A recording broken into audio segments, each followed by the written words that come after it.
Ndabahaye mwirwe mwese nshuti banywanyi bacu mwebwe mukomeje kubana natwe mu biganiro n'amakuru tubatunganiriza ngaha kuri Iyakure Official. Iyakure Official ni imbonesha kure imwe rudende ibashitsa ko amakuru yizewe, amakuru atosoye, amakuru aba yatohojwe n'itsinda ry'abamenyesha amakuru b'inzobere mu karere k'ibiyaga binini, maze tukayabashikiriza mu buryo bwihuse. Turi kwigenekerezo rya 9 ukwezi kwa kabiri umwaka w'ibihumbi 2025. Abarwanyi ba M23 bari ku muvuduko uhambaye cyane, barimo kwerekeza mu mujyi wa Bukavu. Uyu munsi kwigenekerezo rya 9 abarwanyi ba M23 bamaze kwigarurira ibice byinshi muri teritwari ya Karehe. Abasirikare ba FARDC, abarundi ndetse n'abazarendo bakubiswe mu buryo bukomeye. Igisirikare cya Congo kirukanse gita agace ka Kavumu. Kugeza ubu ngubu agace ka Kavumu kari mu minwe y'abarwanyi ba M23. Ndasubiramwo, agace ka Kavumu karimo kugenzurwa n'abarwanyi ba M23. Ikibuga cy'indege cya Kavumu kirimo kugenzurwa n'intare za Sarambwe. Abasirikare ba Congo birukanse nyuma yaho M23 ibacanye umuriro mu buryo bukomeye. Igisirikare cya Congo cyatsinzwe, bagiye birukanka nka za bihehe. Hari amavideo yerekanye abasirikare ba Congo bataye intwaro zabo barimo kwirukanka cyane, bavuga ko intare za Sarambwe zibamereye nabi.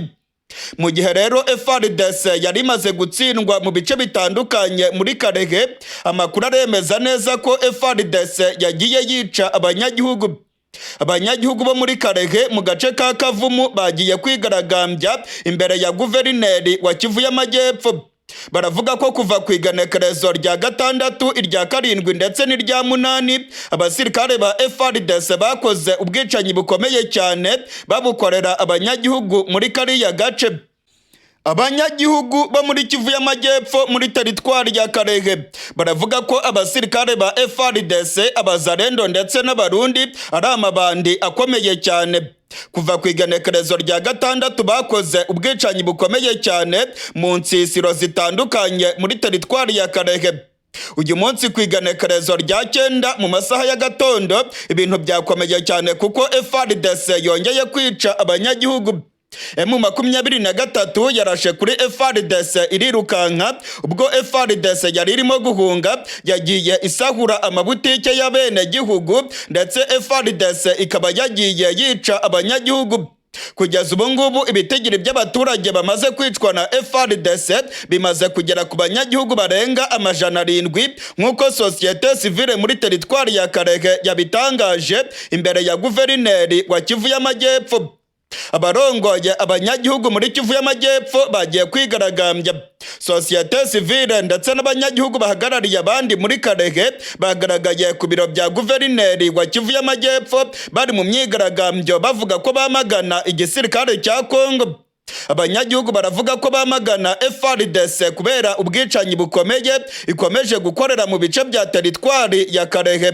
Abanyagihugu basabaga guverineri wa Kivu y'Amajyepfo ko bakwirukana abasirikare ba Congo bakava muri turiya duce kubera ko barimo kugirira nabi abanyagihugu. Nyamara aba banyagihugu baje gutabarwa mu buryo bukomeye n'intare za Sarambwe. Intare za Sarambwe zamaze kwirukana FARDC ndetse n'abarundi. Abasirikare b'abazarendo bavanyemo akabo karenge barirukanka. Kuva mu gatondo k'igenekerezo rya 9 ibice bya teritwari ya Karehe birimo kugenzurwa n'intare za Sarambwe. Ikibuga cy'indege cya Kavumu ubu ngubu tuvugana kirimo kugenzurwa n'intare za Sarambwe. Nta musirikare wa FARDC uri Kavumu. Ibikoresho bya gisirikare byose bamaze kubyerekeza mu mujyi wa Bukavu. Amakuru rero aravuga yuko intare za Sarambwe zigaruriye iki kibuga cy'indege cya Kavumu nyuma yaho bacanye umuriro ku basirikare ba Congo ndetse n'abarundi bari muri kariya gace. Kuri uyu munsi ku igenekerezo rya 9 ukwezi kwa kabiri habaye imirwano ikomeye cyane muri Kivu y'Amajyepfo. Abasirikare benshi cyane ba FARDC ndetse n'abarundi bitaye kuri songoye. Amakuru arimo kutugeraho aravuga ko mu micungararo y'agace ka Kavumu abasirikare barenga 300 ba FARDC ndetse n'abarundi baguye ku rubuga rw'imirwano. Amakuru atugeraho avuye mu masoko yacu muri FARDC aravuga yuko M23 yabishemo benshi. Uyu munsi kandi General Pacifique Masunzu urongoye zone de defense ya gatatu mu gisirikare cya Congo nawe yagaragaye ku rubuga rw'imirwano mu gace ka Kavumu nk'uko igisirikare cya Congo cyabitangaje.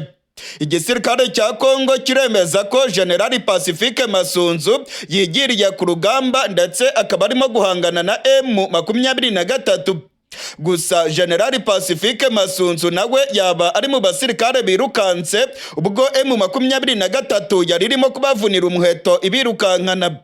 Amakuru aravuga yuko General Pacifique Masunzu yari yatanze amabwiriza yo kurwana umuhenerezo muri turiya duce, ariko bikaba byabaye iby'ubusa. M23 ikaba yatsimbuye FARDC ndetse n'abarundi. Ibice byinshi muri teritwari ya Karehe byamaze kugwa mu minwe y'intare za Sarambwe. General Pacifique Masunzu yirukanse nka bihehe nk'uko M23 nayo irimo kubitangaza.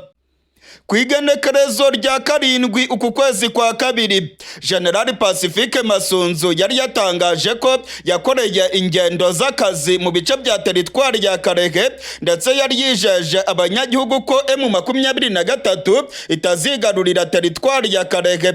General Pacifique Masunzu yagaragaye muri biriya bice ari kumwe n'abakomando b'abahibu ndetse n'ababandi biyitaza Goma bo muri FARDC.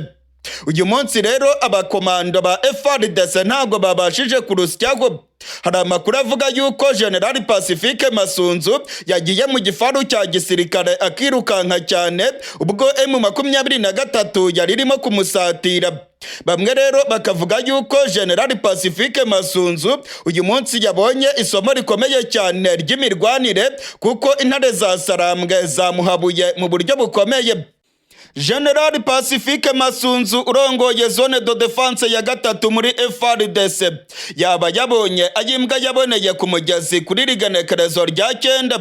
Abasirikare biwe birukanse ku rugamba ndetse yiboneye aho M23 yari irimo kubashakura ibamishaho urufaya rw'amabombe. Kuri uyu munsi ku igenekerezo rya 9 ni umunsi ukomeye cyane utazibagirana kuko General Pacifique Masunzu wari wigambye ko azirukana M23 nawe yatangiye kwirukanka ahunga urubuga rw'imirwano. Amakuru yizewe aremeza ko uyu General Pacifique Masunzu rwose yagiye mu gifaru amaguru akayabangira ingata akoresheje igifaru maze akirukanka agahungira mu mujyi wa Bukavu. Amakuru rero aravuga yuko yaba yagize ubwoba nyuma y'aho M23 yivuganya General Peter Chirimwami ku rubuga rw'imirwano hariya mu gace ka Mubambiro muri Kivu y'Amajyaruguru. Hari ubwoba ko M23 yaba irimo gutagatinga uyu General Masunzu ndetse abihwezi vya politike bagahinyanyura utuntu n'utundi. Baravuga ko nareba nabi M23 nawe izamushagurira ku rugamba. Kuri iki cyumweru rero imirwano yirigwe irimo kubica bigacika. Ibintu bitandukanye n'agahenge k'imirwano kemejwe n'abakuru b'ibihugu bya SADC ndetse na EAC Dar es Salaam muri Tanzania. Ndababwiza ukuri ko FARDC itigeze yubahiriza agahenge k'imirwano. FARDC yakomeje kugaba ibitero ariko byose yabikubitiwemo mu buryo bukomeye. FARDC niyo yatangije ibitero maze irakubitwa mu buryo bukomeye. Kugeza ubu ngubu M23 iri ku muvuduko ukomeye cyane yerekeza mu mujyi wa Bukavu. Abaturage bo mu mujyi wa Bukavu nabo ubwoba ni bwose. Mu mujyi wa Bukavu huzuyemo abasirikare b'u Burundi ndetse n'abasirikare ba Afrika y'Epfo bageze muri kariya gace baturutse mu Burundi. Amakuru dufite nuko igihugu cya Afrika y'Epfo gikomeje kurungika abasirikare benshi mu mujyi wa Bukavu aho barimo kugera bavuye mu gihugu cy'u Burundi. Indege zirimo kuzana abasirikare ba Afrika y'Epfo zikagwa ku kibuga cy'indege i Bujumbura maze bakava i Bujumbura berekeza mu mujyi wa Bukavu. Abarundi ndetse n'abasirikare ba Afrika y'Epfo ngo baryamiye amajanja mu mujyi wa Bukavu. ngo ntabwo bazemera ko M23 yigarurira uyu mujyi. Gusa intare za Sarambwe nazo zamaramaje ziravuga ko byanga bikunda zigomba kurengera abanyagihugu barimo kugirirwa nabi muri Kivu y'Amajyepfo. Reka mbibutse yuko ubutegetsi bwa Congo burimo gukorana n'imbonerakure ndetse n'inyeshyamba za FDLR, aho barimo guhamagarira abanyagihugu kugirira nabi abantu bo mu bwoko bw'Abatutsi. Hari amakuru arimo gukwiragizwa n'imbonerakure ndetse na FDLR irya nino ku mbuga ngurukana bumenyi bahamagarira abaturage bo muri Kivu y'Amajyepfo kwica abantu bo mu bwoko bw'Abatutsi. M23 rero nayo ngo igomba gutabara vuba na bwangu kuko abaturage bo muri Kivu y'Amajyepfo barimo kuyitabaza bavuga yuko interahamwe za FDLR zamaze kugera muri biriya bice kandi ko zirimo kuvuga yuko zigiye kwibasira abantu bo mu bwoko bw'Abatutsi. Ibintu ntago byoroshye rero kuko imirwano ishobora kubera mu mujyi wa Bukavu izaba ari imirwano ikomeye cyane. Abakomando b'u Burundi, abasirikare ba Afrika y'Epfo, interahamwe za FDLR ndetse n'imbonerakure, aba bose birundanije mu mujyi wa Bukavu baravuga ko bategereje M23 ngo bayishahure, ariko M23 nayo ikavuga yuko ahubwo izakubita izo nkozi z'ibibi zose ikazirukana mu mujyi wa Bukavu.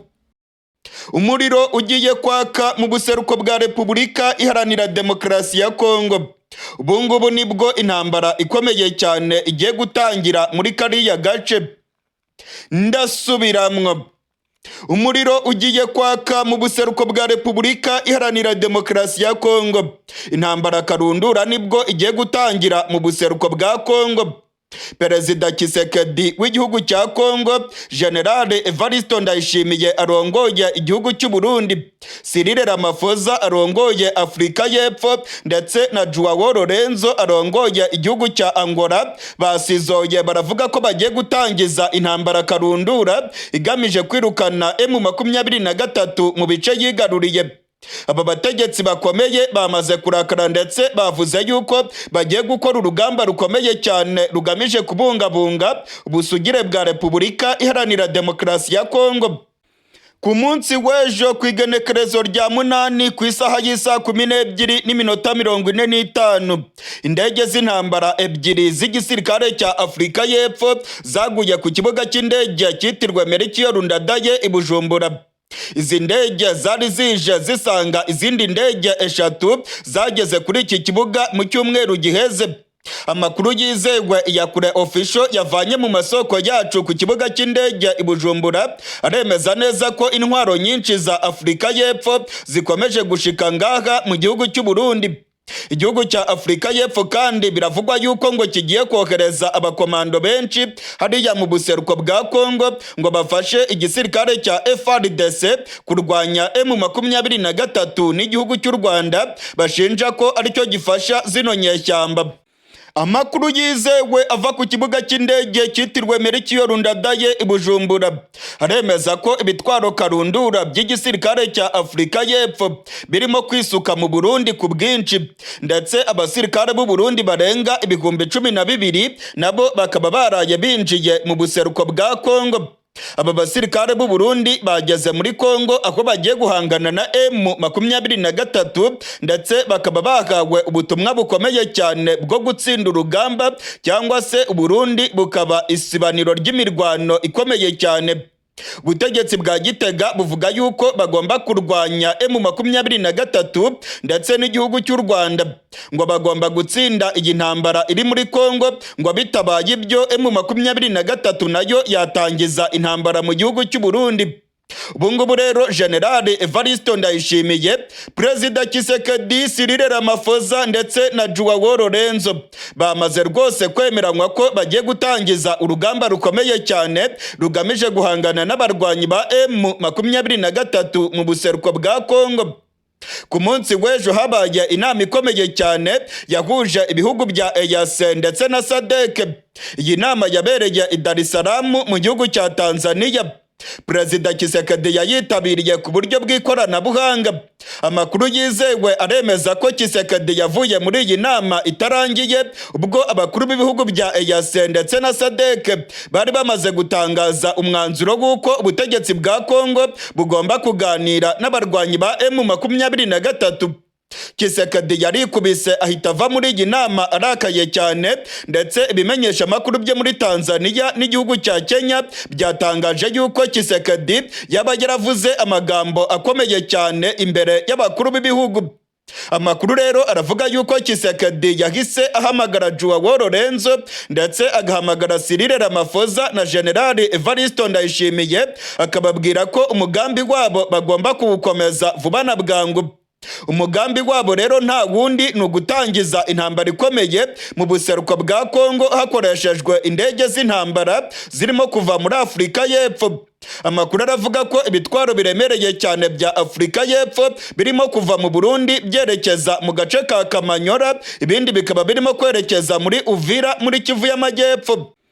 Amakuru yizewe arimo kutugeraho aremeza neza ko ibintu bigiye kudogera mu buseruko bwa Congo, mu gihe abakuru b'ibihugu bya EAC ndetse na SADC bamaze gutora umwanzuro w'uko ubutegetsi bwa Congo bugomba kuganira n'abarwanyi ba M23.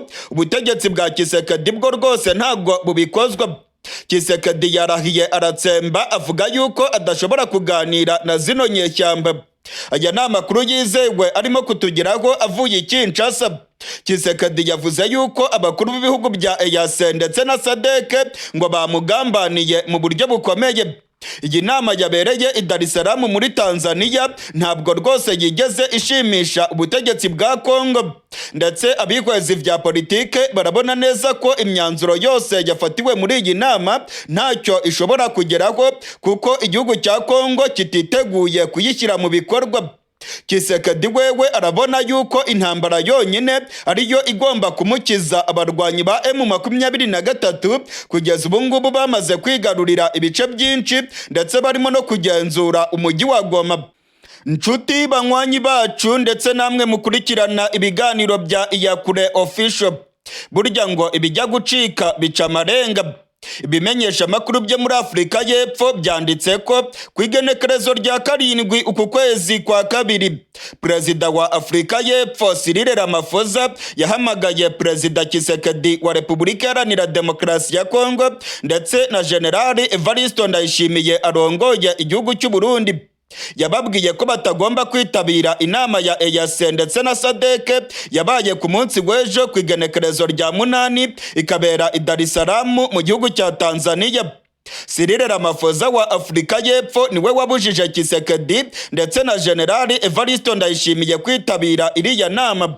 Amakuru yatangajwe n'ibimenyesha amakuru byo muri Afurika y'Epfo akomeza avuga yuko Cyril Ramaphosa ngo yari yamaze kumenya amakuru yuko ibihugu byinshi biza gusaba Congo kuganira na M23, ndetse ngo hari n'ibihugu bya rutura bishyigikiye yuko Repubulika Iharanira Demokarasi ya Congo yaganira n'abarwanyi ba M23.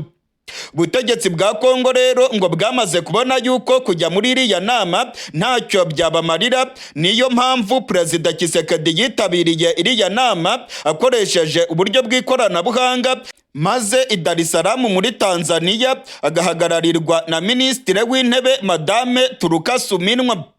Ibihugu bya Congo, Burundi, Angola ndetse na Afurika y'Epfo ntabwo abaperezida babyo bigeze bitabira iriya nama yabereye i Dar es Salaam muri Tanzania. Iki ngiki nacyo cyabaye ikimenyetso gikomeye cyerekana ko imigambi ya bino bihugu itandukanye kure cyane n'ibindi bihugu byitabiriye iriya nama yabereye i Dar es Salaam muri Tanzania. Igihugu cy'u Burundi, Repubulika Iharanira Demokarasi ya Congo, Afurika y'Epfo ndetse na Angola ngo bamaze kwemeranywa rwose ko intambara ikomeye cyane mu buseruko bwa Congo ariyo igomba gukemura ibibazo byose ubutegetsi bwa Congo burimo guhura nabyo, ndetse ngo M23 bagomba kuyicanaho umuriro. Nk'uko natangiye mbibabwira rero, kugeza ubu ngubu ibimenyetso byose birimo kwerekana ko mu buseruko bwa Congo umuriro ugiye kwaka. mu buseruko bwa Congo ubungubu nibwo intambara ikomeye cyane igiye gutangira nk'uko amakuru yose arimo kutugeraho arimo kubyemeza. Indege z'intambara z'igisirikare cya Afurika y'Epfo zikomeje kugera ku kibuga cy'indege cyitiriwe Ndadaye i Bujumbura. Ibitwaro biremereye cyane by'igisirikare cya Afurika y'Epfo birimo kwisukiranya mu gihugu cy'u Burundi, ariko n'abasirikare b'abakomando b'igihugu cy'u Burundi bakomeje kwinjira muri Repubulika Iharanira Demokarasi ya Congo. Ibingibi ni ibimenyetso simusiga byerekana ko Afurika y'Epfo, igihugu cya Congo ndetse n'u Burundi barimo gutegura intambara ikomeye cyane rwose, ko badakozwa iby'ibiganiro byasabwe n'abakuru b'ibihugu bya EAC ndetse na SADC. Intambara ikomeye cyane nibwo igiye gutangira mu buseruko bwa Congo. Umuriro ugiye kwaka nk'uko abihweza ibya politike barimo kubisigura, bakavuga yuko M23 nayo igomba kuba iryamiye amajanja kandi ko yiteguye guhangana na bano basirikare ba Afurika y'Epfo. Nk'uko nabibabwiye muri aya makuru yacu, ku igenekerezo rya 8 mu masaha y'umugoroba ku isaha y'isa 12:45 nibwo indege ebyiri z'igisirikare cya Afurika y'Epfo zaguye ku kibuga cy'indege cyitiriwe Ndadaye i Bujumbura. Amasoko yacu ku kibuga cy'indege i Bujumbura aremeza neza ko indege za Afurika y'Epfo zimaze iminsi zigwa i Bujumbura, ndetse ngo hari ibitwaro biremereye cyane by'iki gisirikare bimaze iminsi bivanwa ku kibuga cy'indege byerekezwa mu buseruko bwa Congo. Abasirikare b'u Burundi nabo barimo gufatanya na Afurika y'Epfo ndetse na Congo mu gutwara ibi bitwaro biremereye cyane babijyana mu buseruko bwa Congo.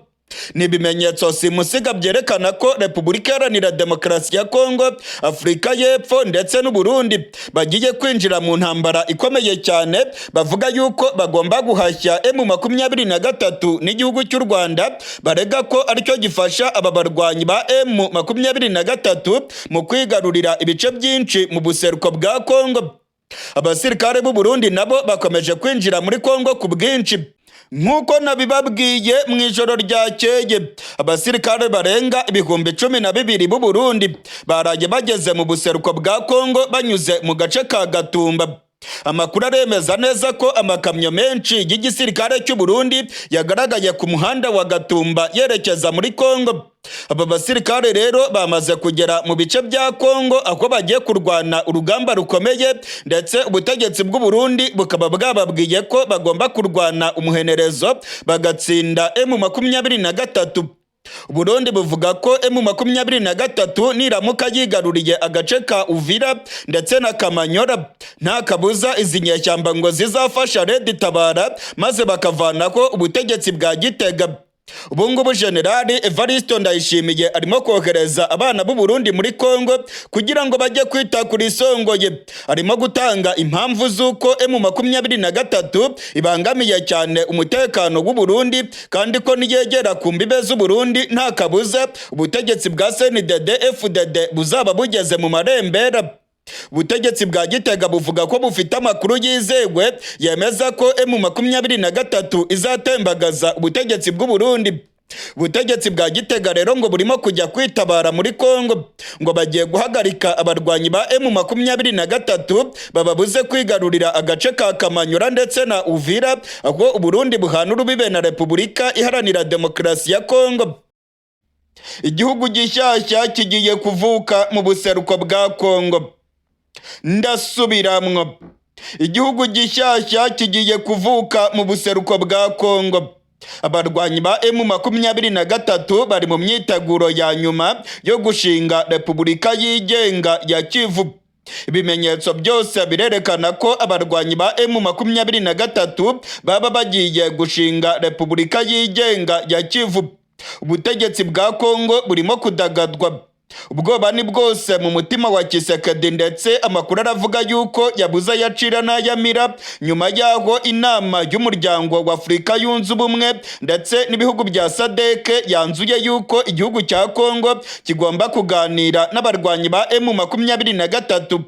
Ku rundi ruhande amakuru aravuga yuko abarwanyi ba M23 rwose nabo batagikeneye ibiganiro n'ubutegetsi bwa Congo, ahubwo ko ikibashishikaje ari ugushinga Repubulika yigenga ya Kivu.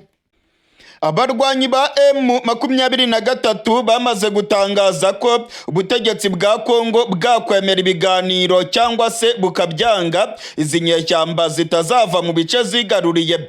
Ubungubu M23 irimo kugenzura intara ya Kivu y'Amajyaruguru ndetse Kivu y'Amajyepfo nayo barayigerereye, barimo kwerekeza mu mujyi wa Bukavu. Izi nyeshyamba zavuze ko zidateze kurekura ibice byose zigaruriye. Izi nyeshyamba zamaze gushyiraho abayobozi barongoye Kivu y'Amajyaruguru ndetse n'abarongoye amakomine mu mujyi wa Goma. Ibice byose M23 yigaruriye yamaze gushyiraho ubuyobozi ndetse n'inzego zijejwe umutekano. M23 yashyizeho ubuyobozi ndetse biragaragara yuko uduce twose yafashe irimo kutugenzura mu buryo bwuzuye. Ibingibi ni ibimenyetso birimo guca amarenga ko izi nyeshyamba zaba zigiye gushinga Repubulika yigenga ya Kivu. Uyu munsi ku igenekerezo rya 9 amakuru akomeye cyane arimo kuvugwa nuko M23 yandikiye SADC ndetse na EAC. M23 ikavuga ko atari umutwe w'inyeshyamba, oya rwose. M23 ngo ni umutwe w'impinduramatwara mu buseruko bwa Congo. Mu rwandiko rurerure cyane bwana Koloneye Nanga urongoye AFC irimo M23 yandikiye SADC ndetse n'ibihugu bya EAC, yavuze yuko M23 ari umutwe w'impinduramatwara mu buseruko bwa Congo, ngo ntabwo ari inyeshyamba. Ibingibi nabyo bisiguye ikintu gikomeye cyane, ngo ni abarevolutionneri ntabwo ari abaroberi. Ibingibi nabyo rero turaza kuraba icyo bisiguye muri aya makuru yacu. Muri rikete rikomeye cyane bwana Koloneye Nanga yandikiye abanyamuryango ba SADC ndetse na EAC, yababwiye ko nta mpamvu n'imwe SADC yari ikwiye kuzana abasirikare muri Congo. Bwana Koloneye Nanga yatanze gasopo ku basirikare ba SADC ndetse ababwira ko barimo kwifatanya n'interahamwe za FDLR mu kwica abantu bo mu bwoko bw'abatutsi mu buseruko bwa Congo. Bwana Koloneye Nanga yatanze gasopo ndetse avuga yuko abarwanyi ba M23 biteguye gukora impinduramatwara mu buseruko bwa Congo. Iri jambo ndagira ngo murigumane mu mutwe. M23 ntabwo ari abaroberi, ni umutwe ugamije impinduramatwara mu buseruko bwa Congo. Turaza kuraba icyo bisiguye ndetse turaza no kubihuza n'amakuru akomeye yemeza ko M23 yabigiye gushinga Repubulika yigenga ya Kivu mu bice yamaze kwigarurira mu buseruko bwa Congo. Ayandi makuru kandi aravuga yuko hari ibihugu bya rutura byaba bishyigikiye uyu mugambi. Abarwanyi ba M23 bamaze iminsi barimo gukora ibikorwa bikomeye bya politike ndetse na diplomasi, ndetse kugeza ubu ngubu birimo kugaragara yuko barimo gutsinda ubutegetsi bwa Kisekedi, kuko mu nama yabaye ku munsi w'ejo igahuza EAC na SADC, imyanzuro yavuye muri iyi nama yemeza neza ko ubutegetsi bwa Congo bugomba kuganira na zino nyeshyamba za M23. Nshuti banywanyi bacu ndetse namwe mukurikiranye ibiganiro bya Iyakure Official, ndabamenyesha ko ibirimo kubera mu buseruko bwa Congo bikomeye cyane. Abarwanyi ba M23 ubungubu bafite imbaraga zikomeye cyane ndetse bafite n'ibikoresho bya gisirikare bihambaye ku buryo barimo kugamburuza ubutegetsi bwa Kisekedi. Amakuru aravuga yuko M23 yaba ifite umugambi ukomeye cyane wo gushinga Repubulika yigenga ya Kivu. Hari ibimenyetso byinshi bigaragaza yuko M23 yaba iri mu mugambi wo gushinga igihugu cyayo mu buseruko bwa Congo. Reka tubive imuzi tubisigure neza ndetse turabe icyo M23 nayo irimo gutangaza kuri iyi ngingo. Muri iki cyumweru abarwanyi ba M23 babinyujije ku muvugizi wabo bwana Lawrence Kanyuka ndetse na Koloneye Nanga urongoye ihuriro AFC batangaje ko ubutegetsi bwa Congo nibushaka buzemere ibiganiro cyangwa bubyange, ntabwo M23 izava mu bice yigaruriye. Iri ni ijambo rikomeye cyane. Ibi bisiguye ko ibice byose M23 yamaze gufata idateze kubivamo. nta kundi rero bishobora kugenda usibye yuko izabigumamo ikabiyobora, kandi ntabwo yabigumamo idafite ubutegetsi. Ibi bisiguye yuko aba barwanyi baba bafite umugambi ukomeye cyane wo gushinga igihugu cyabo mu buseruko bwa Congo. Amakuru yagiye atangazwa n'abihweza ivya politike bavuga ko M23 yabishaka kwigarurira agace ka Ituri, ikigarurira Kivu y'Amajyepfo ndetse na Kivu y'Amajyaruguru bamaze gucakira, maze bagatangaza ko bashinze igihugu cyabo mu buseruko bwa Congo. M23 ishobora rwose mu minsi mike iri imbere kuzatangaza ko yashinze Repubulika yigenga ya Kivu, nk'uko abahanga mu bya politike bakomeza babisigura. Kuba M23 yaratangaje ko itazava mu bice yigaruriye ngo ni ikintu gikomeye cyane.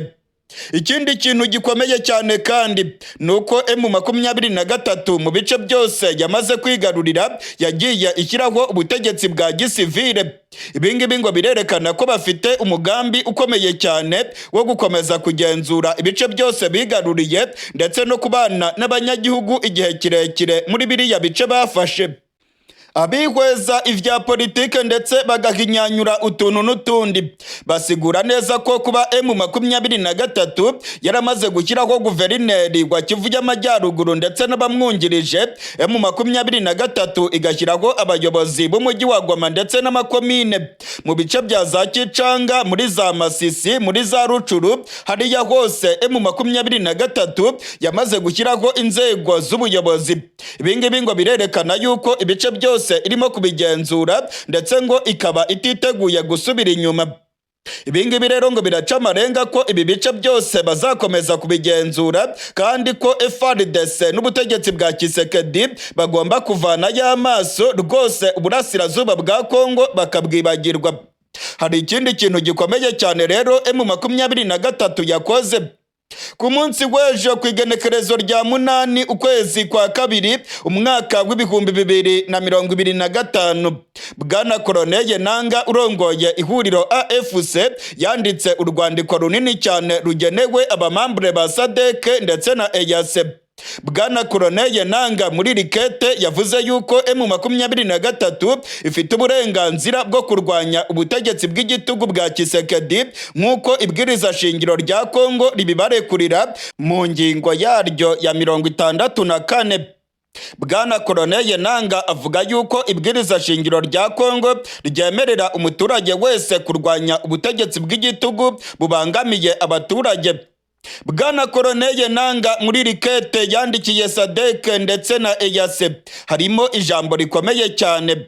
Bwana Koloneli Nanga avuga yuko M23 atari abaroberi, ngo ntabwo ari inyeshyamba, ahubwo M23 ni umutwe uharanira impinduramatwara mu buseruko bwa Congo. Iri jambo rirakomeye cyane. Impinduramatwara ni ikintu gikomeye cyane, bivuze ko ari abarevolutionnere. Ibingibi rero bisiguye yuko bashaka kuvanaho ubutegetsi bwa Tshisekedi ndetse bagahindura amatwara yose arongoye Repubulika Iharanira Demokarasi ya Congo. Ibingibi bisiguye yuko M23 ishaka gushyiraho umurongo w'imitegekere mu buseruko bwa Congo. Ibingibi rero ntabwo bashobora kubigeraho Congo ikiyobowe na Tshisekedi ndetse uburasirazuba bwa Congo bukiyobowe n'ubutegetsi bwa UDPS ya Tshisekedi. Ibingibi rero abikwezi vya politike bakabona ko ari imvugo ikomeye cyane yerekana ko M23 ishaka gufata ubuseruko bwa Congo maze igatangaza Repubulika yigenga ya Kivu. Nshuti banywanyi bacu ndetse namwe mukurikirana ibiganiro bya Iyakure Official, kuba Bwana Koloneli Nanga yavuze yuko M23 ari groupe revolutionnaire ni ikintu gikomeye cyane. Ntabwo ari inyeshyamba, ahubwo n'abantu barimo guharanira impinduramatwara. Izi mpinduramatwara rero ni ikintu gikomeye cyane, kandi imitwe y'abarevolutionneri yose ibiharanira kugira ubutaka yigengaho cyangwa se igafata ubutegetsi mu gihugu runaka. Iri ni ijambo ririmo gukorogoshora cyane ubutegetsi bwa Tshisekedi, ndetse abahinga mu vya politike bakabona neza ko General Makenga ndetse na Bwana Koloneli Nanga baba beruriye umuryango mpuzamahanga ko bashaka gushinga igihugu cyabo mu buseruko bwa Congo. Muri iyi minsi amakuru yizewe agera kuri iyakure official aremeza ko abakadere ba M23 bamaze iminsi bazenguruka irya nino muri za ambasade z'ibihugu bya rutura. Hari amakuru avuga yuko ibihugu bya rutura byamaze gushyigikira uyu mugambi wa M23 wo gufata ubuseruko bwa Congo maze bagashinga Repubulika yigenga ya Kivu. Hari ibihugu bikomeye birimo Leta Zunze Ubumwe za Amerika ndetse amakuru akavuga yuko n'igihugu cy'Ubufaransa byaba bishyigikiye aba barwanyi ba M23 mu mugambi wo gushinga Repubulika yigenga ya Kivu. Amakuru kandi akavuga yuko ibihugu byo mu karere byaba byaramaze kumva uyu mugambi wa M23 ndetse ko M23 yamaze kwerekana ibyiza ndetse n'inyungu zava muri kino gikorwa cyo gushinga Repubulika yigenga ya Kivu kuri buri gihugu cyakwiyemeza gushyigikira uyu mugambi wa zino nyeshyamba. Amakuru atugeraho avuye mu butegetsi bwa Congo ndetse amakuru atangazwa n'amasoko yacu muri M23 aremeza ko muri iki gihe izi nyeshyamba za General Makenga rwose zitakirambirije ku biganiro n'ubutegetsi bwa Congo, ngo nta biganiro bagikeneye, bafite imbaraga kandi barimo kwigarurira ibice byinshi kandi barimo no gutsinda urugamba rwa diplomasi na politike. Hari ibihugu byinshi byamaze kumva impamvu ya nyayo zino nyeshyamba zirimo kurwana. Nko ku munsi w'ejo mwarabibonye mu nama ya EAC ndetse na SADC, ubutegetsi bwa Congo bwaragaraguritse mu buryo bukomeye. Abakuru b'ibihugu bya SADC ndetse na EAC banzuye yuko ubutegetsi bwa Congo bugomba kuganira na zino nyeshyamba, kandi Tshisekedi yararahiye aratsemba avuga yuko kuva yakwitwa Tshisekedi rwose atazigera aganira na zino nyeshyamba. Kuri ubu ngubu rero M23 irimo gukubita ahababaza Tshisekedi. Ibice bikomeye cyane nk'umujyi wa Goma bamaze kubyigarurira ndetse abaturage benshi bamaze gushyigikira izi nyeshyamba. Izi nyeshyamba zamaze gushyiraho inzego z'ubutegetsi. Izi nyeshyamba zamaze kwigarurira ibice byinshi ndetse ubutegetsi bwa Congo bufite ubwoba ko M23 mu minsi mike cyane ishobora gutangaza Repubulika yigenga ya Kivu.